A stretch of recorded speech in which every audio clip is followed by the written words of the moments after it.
अभी चुनाव का जो समय चल रहा है, पंचायत चुनाव में 50% आरक्षण देने का काम किया हमारे मुखिया यशस्वी मुख्यमंत्री नीतीश कुमार सर ने। हमने किसी को फंसाते हैं, नहीं किसी को बचाते हैं। कानून अपना काम करती है, कानून अपना काम करती है। अपराधी जेल में है, कोई भी अपराध करके किसी को बचाया नहीं गया है इस सरकार में, सभी अपराधी जेल में।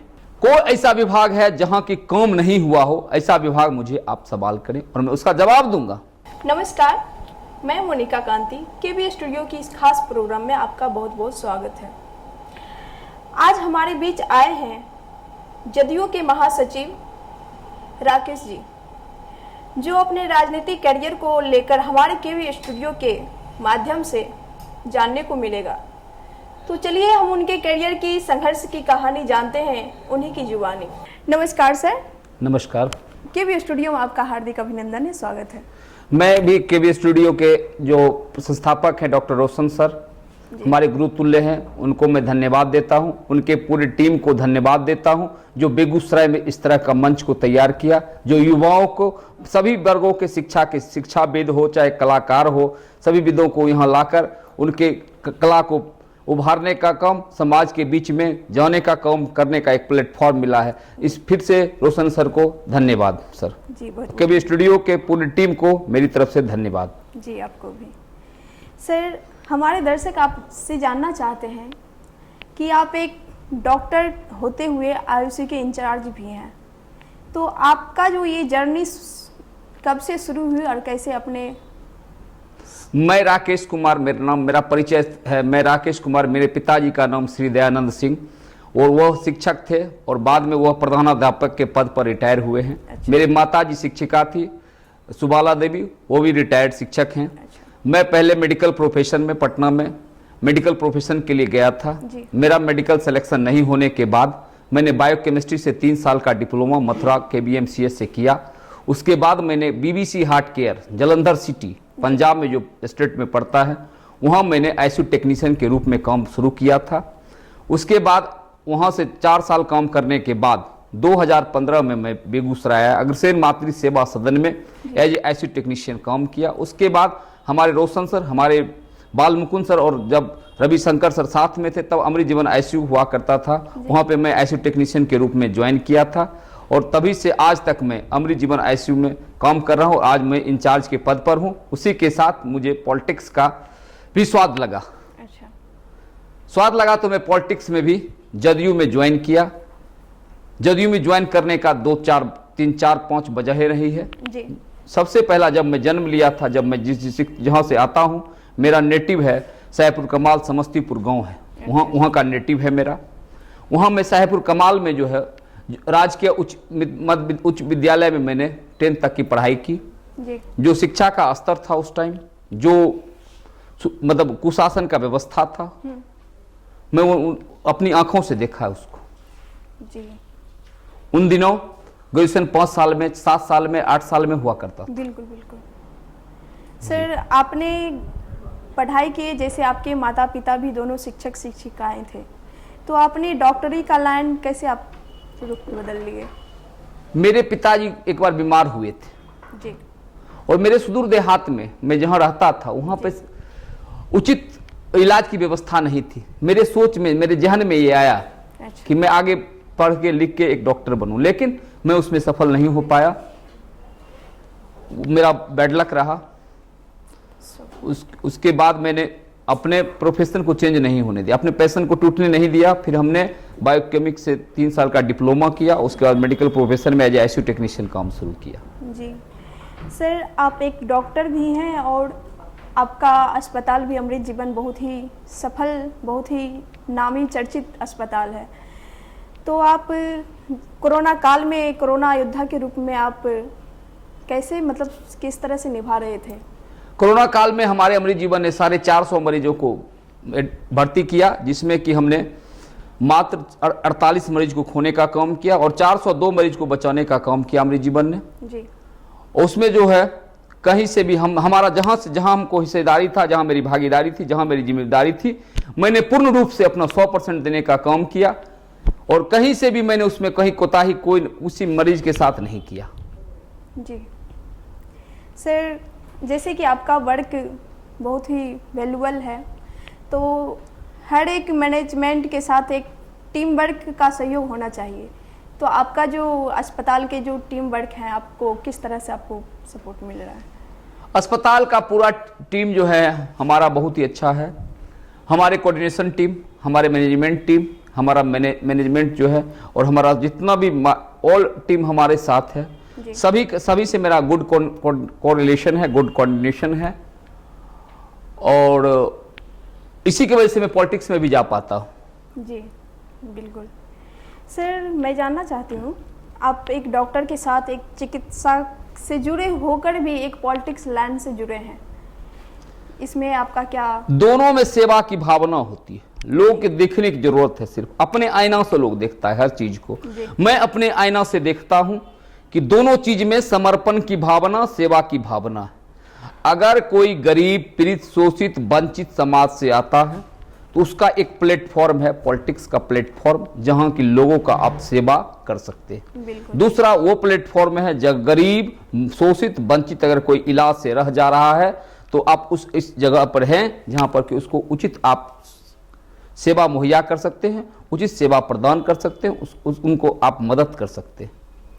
जी सर, आप जैसे कि जदयू से हैं, महासचिव हैं, तो हम जानना चाहते हैं, जदयू का भी सरकार भी है, बहुत से जनता की कहना है कि जैसे कि अगले 5 साल के बाद जदयू की सरकार गिर जाएगी, इसमें आपका क्या विचार है?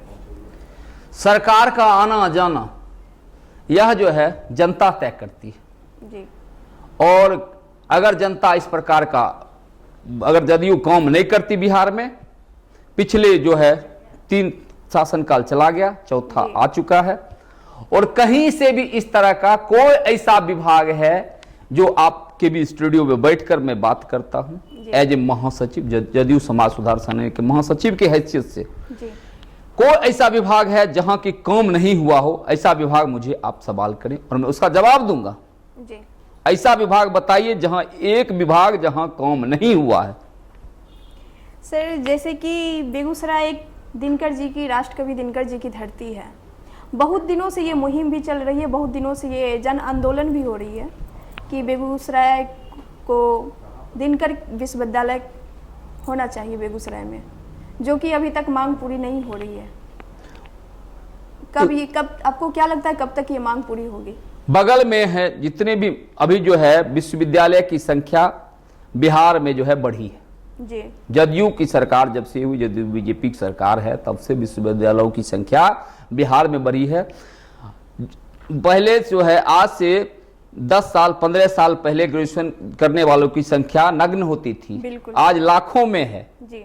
तो ये विश्वविद्यालय बढ़ने का जो है, बेगूसराय विश्वविद्यालय का निर्माण, दिनकर विश्वविद्यालय का निर्माण में जो टेक्निकल इश्यूज हैं, इशू है कि सबसे पहला कि जमीन का आवंटन, उसके बाद उसका 8 से 9 क्राइटेरिया होता है, जो कि क्राइटेरिया कुछ फुलफिल नहीं हो पा रहा है। हमारे माननीय शिक्षा मंत्री जब आए थे यहाँ बेगूसराय जीडी कॉलेज में, उन्होंने स्मारक पत्र सभी पार्टियों ने दिया, स्मारक पत्र उनके हाथ में गया, उसमें हम लोग भली भांति अग्रसर हैं। दिनकर विश्वविद्यालय का निर्माण बेगूसराय की धरती पर होगा, लेकिन जो उसमें टेक्निकल इश्यूज है वो जब खत्म होगी, दिनकर विश्वविद्यालय का निर्माण जदयू बीजेपी की सरकार रहते हुए अवश्य होगी। जी जी, ये तो हो जाए तो बहुत ही अच्छी बात है, क्योंकि बहुत हो नहीं जाए, होगी, हो जाए ये गर्त की बात होती, होगी। जी सर। सर, जैसे कि जदयू की सरकार है और हमारे मुख्यमंत्री श्री नीतीश जी का भी कहना है महिला सशक्तिकरण को आरक्षण भी दिया गया, बढ़ावा दिया गया, तो इसमें ये आरक्षण कहाँ तक सफल है? आरक्षण, शिक्षा के क्षेत्र में आरक्षण, अभी चुनाव का जो समय चल रहा है, पंचायत चुनाव में 50% आरक्षण देने का काम किया हमारे मुखिया यशस्वी मुख्यमंत्री नीतीश कुमार सर ने। जी। कहीं से भी एक जगह बताइए जहां से कि हमने महिला सशक्तिकरण को पीछे रखने का काम किया। हमने चुनाव में हो, हम शिक्षा में हैं, हम साइकिल पोशाक योजना लाए, हम बालिका योजना लाए, हमने दहेज उन्मूलन का कार्यक्रम, शराबबंदी का कार्यक्रम, सब महिला सशक्तिकरण के तरफ है, महिला को सशक्त करना। क्योंकि इस देश में, इस राज्य में, इस समाज में महिला जब आगे बढ़ेगी तभी इस समाज का विकास होगा। इसलिए मेरे सोच में महिला सशक्तिकरण था, है, रहेगा।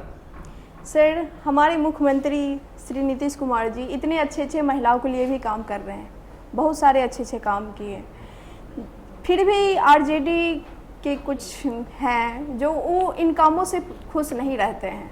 इसका क्या कारण है, क्या वजह है? देखिए, उनका भी राजनीतिक पार्टी है जी। उनका सवाल करना हक है, लेकिन सवालों के घेरे में सवालों को गुमराह करना गलत है। सवाल मुझसे आप किया, कोई गड़बड़ बात नहीं। गड़बड़ बात वह है जब सवाल को आप गुमराह करते हैं। जो जनता देख रही है, जो जनता सुन रही है, जो जनता के सामने हो रहा है, उसको झूठलाने से सरकार झूठा नहीं कहा जा सकता है। रहा बात कमी और बेस, कम बेस, कम कहीं अधिक हुआ है तो कहीं थोड़ा कम हुआ है, लेकिन कम सब जगह हुआ है। उनके पास कोई अब इस तरह का मुद्दा बचा नहीं है, तो उन बातों में मैं नहीं जाता हूं। उनका सवाल करना लाजिमी है, वो तरह तरह के सवाल करते, उन सवालों में जाइएगा तो तरह तरह के सवाल है उनके। जी। रहा बात सुशासन का सरकार है, कहते सुशासन कहीं दिख नहीं रहा है, हमें तो दिखता है। आज रात में 12 बजे हो, दिन में 12 बजे हो, लड़कियां घर से निकलते हैं, हम लोग निकलते हैं। एक समय था जब हम 12 बजे रात में अगर निकलते तो मेरी माँ बहनें ये सोचती थी कि फिर लौट के आएगा कि नहीं आएगा। जी। इस तरह का सरकार अभी नहीं है बिहार में।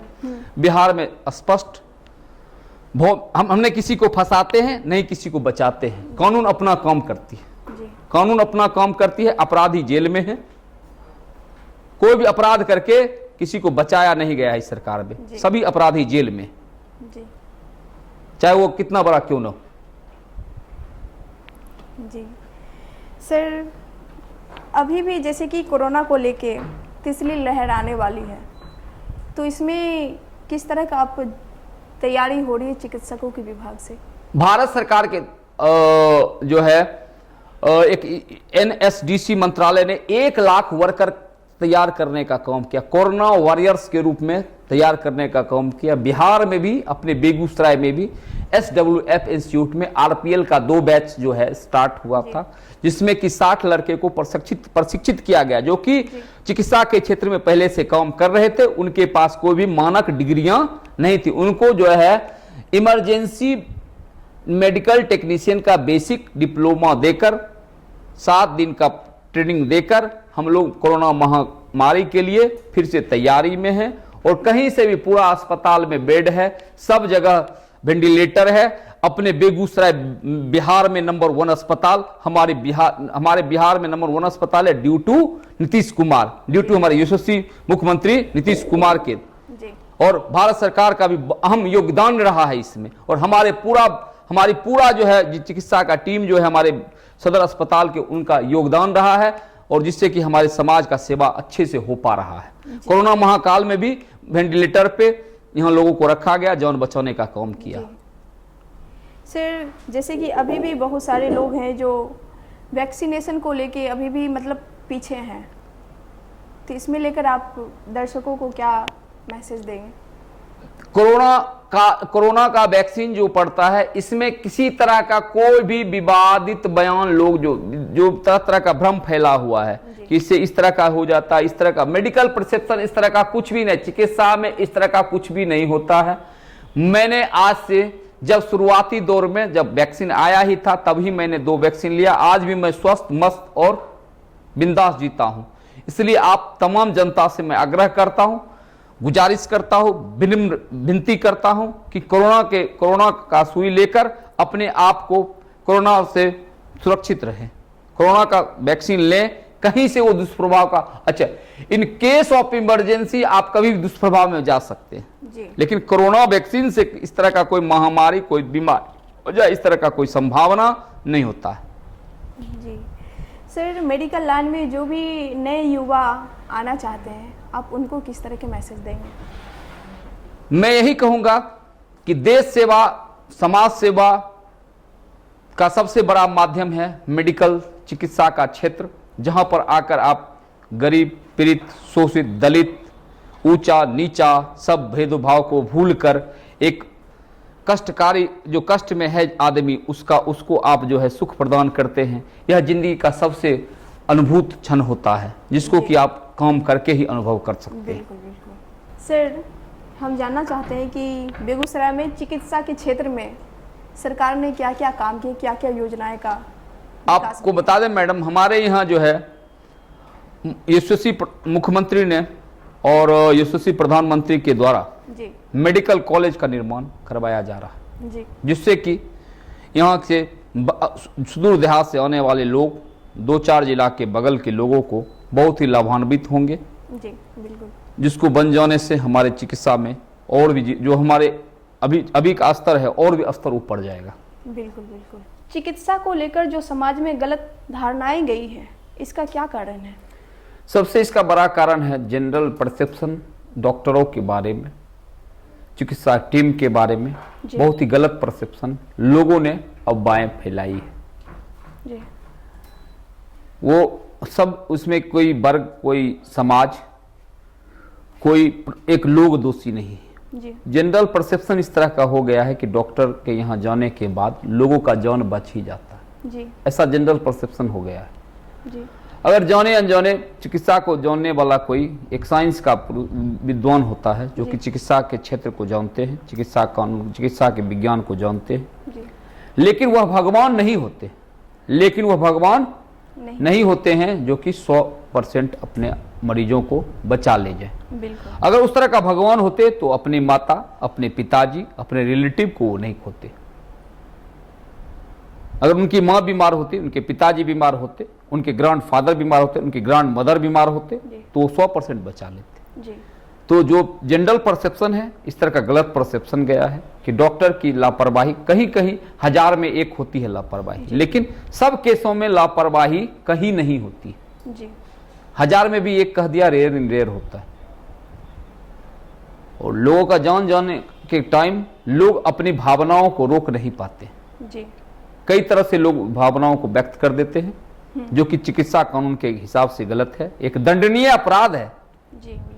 और समाज में इस तरह का विध्वंसक अगर जाएगा तो चिकित्सक जो है अपने चिकित्सा करने से, अपने साइंस को प्रयोग करने से डरेंगे, जी और हम उचित चिकित्सा नहीं ले पाएंगे चिकित्सक से। बिल्कुल। तो समाज से करणबद्ध प्रार्थना है कि इस तरह का काम ना करें। चिकित्सक भली भांति जानता है कि मुझे अपने मरीजों को बचाना उतना ही जरूरी है जितना कि ऑक्सीजन शरीर के लिए, जी बिल्कुल। और वो कहीं से कभी कोताही नहीं छोड़ते हैं, क्योंकि उनका फेल्योर भी उनके लिए बहुत ही बड़ा जी दिक्कत है। सर, तो इस तरह के परसेप्शन, जनरल परसेप्शन है, उसको लोग जो है लोगों के बात में ना आए, अपने ज्ञान, बुद्धि और विवेक का परिचय देते हुए उस विपरीत परिस्थिति में डॉक्टर के साथ रहें। जी अगर आप उनकी सलाह से सहमत नहीं है और डॉक्टर हैं, उनसे सलाह लें।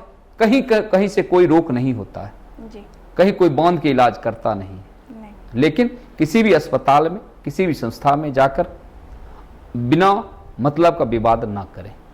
जी सर, बहुत से चिकित्सा के क्षेत्र में भी बहुत से चिकित्सक ऐसे हैं जो चिकित्सा का ज्ञान नहीं होकर भी सुदूर देहात में जैसे चिकित्सीय करते हैं, बहुत से देहात में जैसे कि जान चली जाती है, तो उनके लिए आपका क्या विचार है? उसके लिए जो है सरकार ने अभी 4 प्रोग्राम स्टार्ट किया था, जिसमें कि जो है NISO जो है वो हर ब्लॉक स्तर पे ट्रेनिंग दे रहा था, जो कि 5 साल से 10 साल से चिकित्सा के क्षेत्र में काम कर रहे हैं। उनको जो है 8-10 इमरजेंसी जो काम चलाओ मेडिसिन है, जो जिससे कि हम लोग जान बचा सकते, दर्द की दवा दे सकते, बुखार किस तरह का, उसको उनको नॉलेज देकर हम लोग जो है चिकित्सा के क्षेत्र में लाकर काम कराने का काम करें। अन्यथा उनके लिए जो है अभी मैंने बताया, NSDC मंत्रालय front line health worker 6 month का डिप्लोमा है, उसके बाद GDS जनरल ड्यूटी असिस्टेंट, इन डिग्रियों को करके, या CMS ED ये कर अपना चिकित्सा का काम करें। बिना पढ़े लिखे किसी का इलाज करना कानूनन अपराध है, जी एक कानून अपराध भी है, इसको नहीं करना है। अगर कोई करते हैं तो वो गलत है। जी। बिना डिग्री, डिप्लोमा, किसी तरह का कोई सर्टिफिकेट के बिना अगर इलाज करते तो वो सरासर गलत है, कानूनी रूप से वह गलत है, चिकित्सीय कानून के हिसाब से वह गलत है। सर, जैसे कि आप पॉलिटिक्स से ही भी जुड़े हुए हैं, तो बहुत सारे ऐसे होते हैं स्टाफ्स, जैसे कि बड़े बड़े सीनियर डॉक्टर के पास रह के सीख के फिर वो गांव में जाके, सुदूर में जाके एक अपना क्लिनिक चलाते हैं या मरीजों को देखते हैं। वो प्रैक्टिकल वहाँ उन्होंने किया, जी। उसके लिए मैं कहीं से भी सहमत हूँ कि हाँ प्रैक्टिकल किया, लेकिन उसके साथ एक डिप्लोमा, एक कोई शॉर्ट डिप्लोमा करके अपने गांव के क्षेत्र में जाकर वो सेवा करें। जी। उचित सेवा करें, जो मुझसे समझ में आ रहा उतना ही काम करें। जी। सारा काम गांव में मत करें, क्योंकि इसके लिए मेडिकल कॉलेज बना है, 5 साल का MBBS, 3 साल का PG, फिर आगे उसकी पढ़ाई, तो इस तरह का नहीं बनता। उसमें भी ढेर सारे विभाग, एक विभाग ने ढेर सारे विभाग, नहीं तो एक विभाग में सब डॉक्टर बना दिए जाते। इसलिए जिसका जो काम है उनको करने दीजिए। आप छोटा स्तर पे जो छोटा छोटा काम है उसको करिए, और जिनका जो विभाग है उनके पास आप उस मरीज को या उनको कह दीजिए कि आप बड़े डॉक्टर से सलाह ले लें। ये आपका जिम्मेदारी भी बनती है। जी। समाज के उस पैदान पर बैठे हुए लोग, जो निचले पैदान पे बैठे हुए हैं, सोशलिज्म को मेंटेन करते हुए जो सुदूर देहातों में इलाज कर रहे हैं, जी।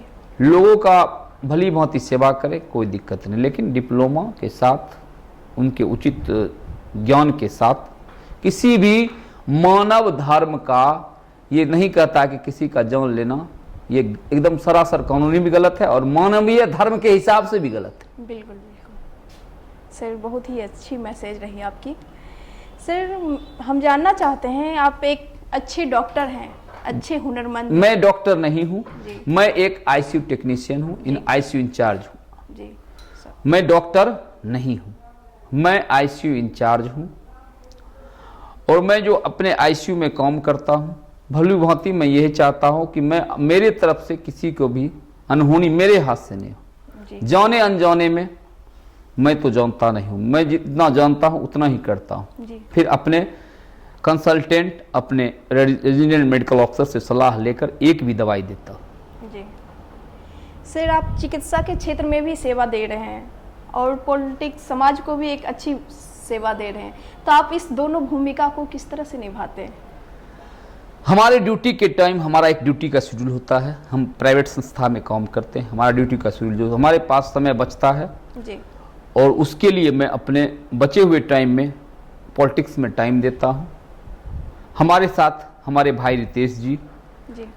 हमारे सहकर्मी इफ्तिकार है, जी। और बहुत सारे हमारे संजीव सहकर्मी, जितने भी सभी लोग पॉलिटिक्स से जुड़े हुए लोग हैं, सभी लोग हमारे साथ एक टीम बनाकर काम करते हैं। कोरोना काल में जहाँ हुआ, जहाँ जिसको जो मदद की जरूरत होती है, वहाँ हम लोग जहाँ तक बन पाता है, जो समय से होता है, जिस तरह से होता है, हम लोग मदद करते हैं। सर, आपका पॉलिटिक्स में आने का ये विजन क्या है? मेरा पॉलिटिक्स में आने का विजन है पॉलिटिक्स में शुद्धिकरण। जी। जो विकेंद्रीकरण हो गया है, विकेंद्रीकरण का मतलब है, तो गांव में शुद्धिकरण का मतलब है जो जिस पंचायत से मैं आता हूं वहां से मैं पंचायत की राजनीति शुरू कर जी। इस बार ही शुरू करने वाला हूं। जी। और मेरा मकसद है कि गांव में तुष्टीकरण का जो राजनीति है, दबंगों का, जो दबंग लोग हैं, जात कोई नहीं होता है, जी। जो अमीरात लोग हैं, वो गरीबों को जिस तरह से सताए जाते हैं, इसमें जात और बिरादरी की बात नहीं करता हूँ, गरीबी अमीरी की बात करता हूँ। जात दो ही होता है, गरीब जात और अमीर जात। मैं गरीबी अमीरी के बीच का कड़ी बनकर दोनों को मिलाना चाहता हूँ, और जिससे कि समाज में एक जो गलत धारणाएं गई है, बहुत लोग जो है शिक्षा से वंचित रह जाते हैं, चिकित्सा से वंचित रह जाते हैं, खेल से हमारे बच्चे वंचित रह जाते हैं, जी। बहुत विभिन्न प्रतिभाओं को जो है अपने अंदर रखते हैं। कोई जो हमारे यहाँ पत्रकार बनने से वंचित रह जाते हैं, कोई कलाकार बनने से वंचित रह जाते हैं। तो मैं समाज में उस तरह के युवा वर्गों को के लिए एक आइकॉन बनना चाहता हूँ जी। ये तो बहुत उन लोगों को आगे बढ़ाने का काम करना चाहता हूँ। जिंदगी एक बार मिली है, जितना मैं अपने आप को दे सकूं समाज को, मेरा यही मकसद है पॉलिटिक्स में आने का। मुझे पैसा नहीं कमाना है, मुझे वहां से कुछ नहीं चाहिए, मुझे सिर्फ अपना नाम चाहिए। नाम के लिए आया हूं पॉलिटिक्स में। जी नाम का मीन्स है काम का नाम, सिर्फ नाम नहीं, काम करके नाम कमाना चाहता हूं। बिल्कुल बिल्कुल। सर जैसे कि इस बार मोदी जी का 71वां जन्मदिन मनाया जा रहा था बहुत ही हर्ष उल्लास के साथ, तो आप किस तरह से उनका जन्मदिन को हमने परहांस मध्य विद्यालय में जी 71वां जन्म दिवस मनाया, जिसमें हमारे भाई रितेश जी महासचिव, हमारे जिला अध्यक्ष गौरव सिंह राणा जी, मैं राकेश कुमार जिला महासचिव जदयू समाज सुधार सेनानी, जी हमारे वो रजक जी, सभी लोग थे वहां पर। जी और केक काटकर और कोरोना रोधी टीकाकरण करवाकर हजारों हजार लोगों को उनके जन्मदिन के सौगात के रूप में हमने उन्हें दिया। जी समाज में एक अच्छा मैसेज गया, लोगों को टीकाकरण के प्रति जागरूक किया। जी और यही मेरे लिए सबसे बड़ा सौभाग्य की बात है कि 71वें साल में उनके जन्मदिन के अवसर पर हजारों लोगों को हमने टीकाकरण करवाया और उनके केक काटकर लोगों के बीच में खुशियां बांटी। जी बहुत ही अच्छी, सराहनीय आपका सर गुड काम रहा। सर ये जो हमारे डॉक्टर रोशन सर का जो मुहिम है, जिसके तहत हम लोग एक खास मुलाकात में, खास एक बहुत ही अच्छी मुलाकात रही सर, इसमें मैं चाहती हूँ आप चंद शब्द रखें। मैं रोशन सर को, पूरे केबी स्टूडियो को, पूरे टीम को अपने दिल से धन्यवाद देता हूं, जो हमारे युवा को इस तरह का मंच दिया, हमारे शिक्षाविद को, हमारे चिकित्सा के क्षेत्र में, हमारे हर विधाओं के क्षेत्र में जो लोग आते हैं, जो किसी न किसी प्रतिभा से अपने आप को रखते हैं, उनको बुलाकर इस तरह का मंच देना, मंच पर आकर अपनी बातों को रखने के लिए एक बहुत ही बड़ा मंच दिया। मैं रोशन सर को दिल से धन्यवाद देता हूं। और धन्यवाद देना मैं एक छोटी बात होगी मेरे लिए, उन्होंने जिस तरह का प्लेटफॉर्म तैयार किया है, वो अद्भुत प्लेटफॉर्म है इन बेगूसराय। मैं उनके लिए फिर से दिल से धन्यवाद देता हूँ। जी सर, और पूरी टीम को मेरे तरफ से धन्यवाद देता हूँ। जी सर, आपको भी बहुत बहुत धन्यवाद, आप हमारे यहाँ स्टूडियो में पधारे। धन्यवाद। केबी स्टूडियो की शुभकामनाएं आपके साथ है जी। धन्यवाद।